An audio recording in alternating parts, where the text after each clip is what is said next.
So most often, people just use the product market fit term as a cliche, right? Like often, just people just come to you and like, "Hey, have you tried achieving your product market fit? Do you have that covered?" So there's also this quotient about founder market fit because these are like very early stage founders and they're just trying to understand if there's an audience. And like we just discussed about channels, there is channel market fit as well. So how do you go about evaluating the other two things, which most often people don't tell you about? Yeah. For founder market fit, I think one of the big things, there's kind of two questions that play into that for me. One is, why are you the person to solve this problem? So Mm. like it, you obviously like a lot of times startups are founded out of a need that you saw yourself or you experienced yourself. And so then you want to go explore that. There are times where people see needs that aren't them, but feel like they can help.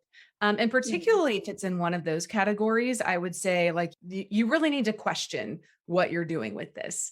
Um, Mostly because a lot of times, particularly in tech, we have a tendency to have a little bit of hubris that we can solve all the problems that are out there without fully acknowledging that like there are other people who are doing really great work in that space as it is.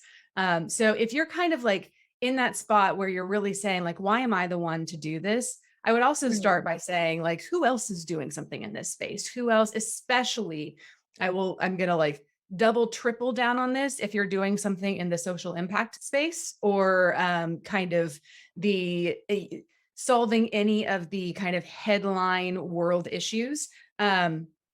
Make sure that you're not discounting the great work that people in different charities have been doing, that people who have been on the ground solving these problems. Tech is not the answer for everything.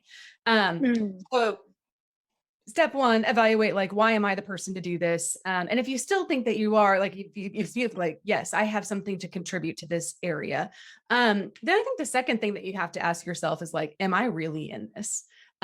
Because if you are founding a startup, it is your life and breath for the next however many years. And if it is a space that you can't stay interested in for more than kind of 5 or 6 months, then it's probably not the space for you. And I think it's okay to say, like, you know what, this isn't the thing.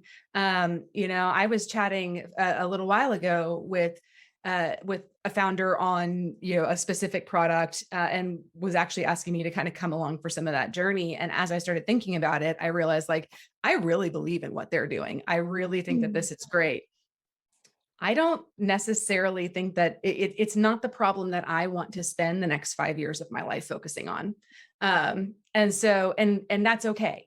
And I would rather, Right. it's like leave it to people who do want to do that. So that's kind of the two things to me is like, why am I the Mhm. right person? And am I ready to be in this?